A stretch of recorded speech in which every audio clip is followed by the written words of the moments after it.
Hello বন্ধুরা, তোমার সকলকে স্বাগতম তোমাদের চ্যানেল WB প্রাইভেট টিউশনে। তো আজকের এই ভিডিওতে আমরা রায়মার্টিন প্রশ্নবিচিত্রা 2025 সপ্তম শ্রেণীর বাংলা বিষয়ে যে তোমাদের দ্বিতীয় টেস্টের জন্য 1 নম্বর স্কুল রয়েছে যাদবপুর বিদ্যাপীঠ, পেজ নাম্বার হচ্ছে 19। তো এই প্রশ্নপত্রের সম্পূর্ণ উত্তর নিয়ে আজকের এই ভিডিওতে আমরা আলোচনা করব। তো চলো ভিডিও শুরু করা যাক। দেখো, একের দাগের প্রশ্ন বলছে, এর সঙ্গে আমরা তো ছোট প্রশ্নগুলো তোমাদের উত্তর করে দেখাবো, আর বড় প্রশ্নগুলো তোমার পিডিএফে দেখাবো। পিডিএফটা পাওয়ার জন্য আমাদের টেলিগ্রাম চ্যানেল জয়েন করে নিও, যার লিঙ্ক তোমরা এই ভিডিওর ডেসক্রিপশন বক্সে পাবে। সঠিক উত্তরটি নির্বাচন করো। একেরটা, পুরন্দরকে মেঘচোর বলে গালাগাল দিয়েছিল, এটা হবে কার্পভ। এ পথে আমি যে গেছি এটি একটি রবীন্দ্রসঙ্গীত। জগতের দরিদ্র শ্রেণীর অধিকার করেছে মানবহৃদয়ের ভূমি। সুবর্ণ যুগ আসে যার হাত ধরে সবুজ ফসল। নেক্সট প্রশ্ন, যে শব্দের অর্থ প্রকৃতি প্রত্যয়ে সম্মিলিত অর্থ থেকেই পাওয়া যায় তাকে বলে যৌগিক শব্দ। সঠিক বানানটি হলো কি? অপশন নাম্বার ক হবে শশীভূষণ। সঠিক বানানটি অপশন নাম্বার ক শুশ্রূষা। বলছে মাঠে ময়দানে শব্দটি কি ধরনের শব্দের উদাহরণ? শব্দদ্বৈত। জলদ শব্দটি কি ধরনের শব্দ? যোগ রূঢ়। ঝিরঝির শব্দটি কি ধরনের শব্দ? ধনাত্মক শব্দ। গঠনগত দিক থেকে শব্দকে দুই ভাগে ভাগ করা যায়।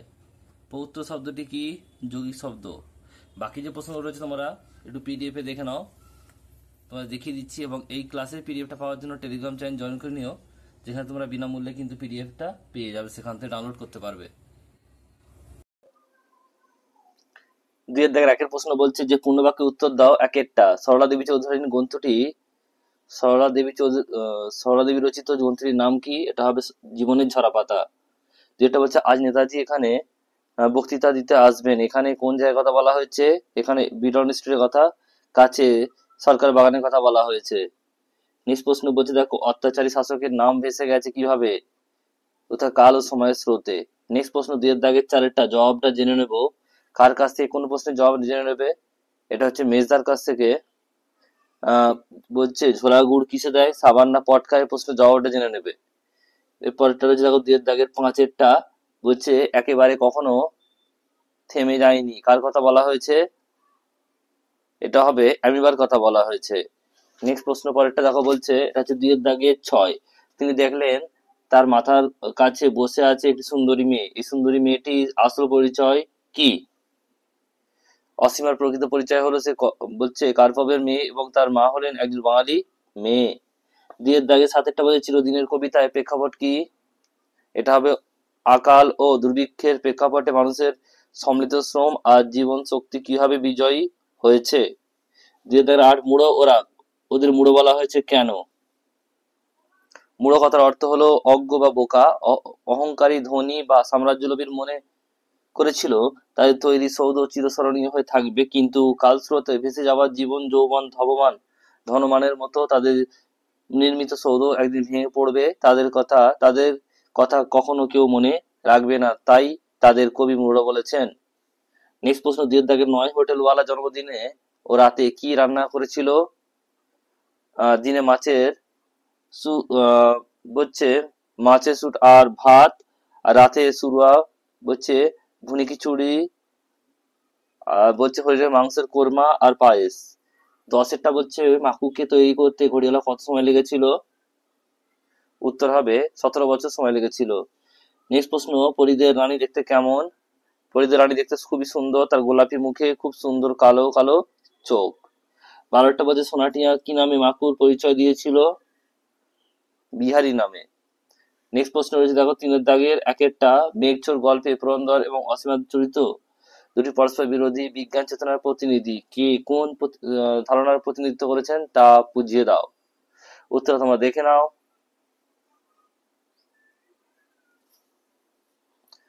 ক্লাসের পিডিএফ কিন্তু আমার টেলিগ্রাম চ্যানেলে পাবে, সেখান থেকে তোমরা দেখে নিও, ডাউনলোড করে নিও। টেলিগ্রাম চ্যানেল লিংক তোমরা এখানে পাবে ভিডিও ডেসক্রিপশন বক্সে। নেক্সট প্রশ্ন রয়েছে দেখো পরেরটা, তিনের দাগের দুইয়েরটা, আমার সোনার বাংলা গানটি রচনার প্রেক্ষাপট কি, আর গানটি পরে আর কোথায় ব্যবহৃত হয়েছিল?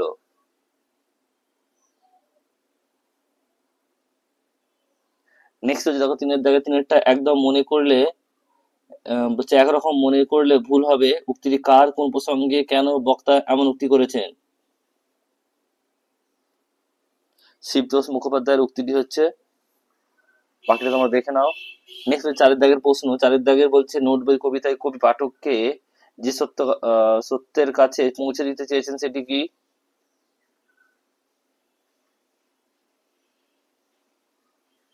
এরপর হচ্ছে দুই দাগের চারটা, স্মৃতিচিহ্ন কবিতায় কবি কোন স্মৃতিকে অবিনশ্বর বা ও নিত্য সমুজ্জ্বল বলেছেন? নেক্সট প্রশ্ন তিনের চার দাগের তিন, একটানা তার বিচিত্র ধ্বনি ওঠে, একটানা বলতে কি বোঝানো হচ্ছে, বিচিত্র ধ্বনিটি কি? এরপর হচ্ছে তোমাদের পাঁচের দাগের প্রশ্ন, একেরটা, সার্কাসের লোকেদের জঙ্গলে থাকতে হয়েছিল কেন?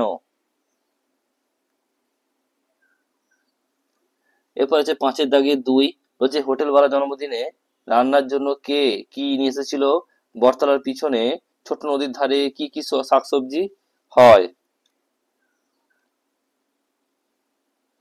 নেক্সট প্রশ্ন পাঁচের দাগে তিন বলছে, পেয়াদা কোন ফাঁদে পড়েছিল, জঙ্গলে পাতা ফাঁদগুলি কেন, তা কেমন তার বিবরণ দাও।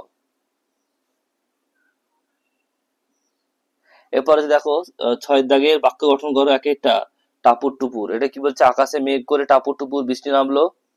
দু নম্বর বলছে দেখো খিলখিল, বলছে ছোট মেয়েটি আনন্দে খিলখিল করে হেসে উঠলো।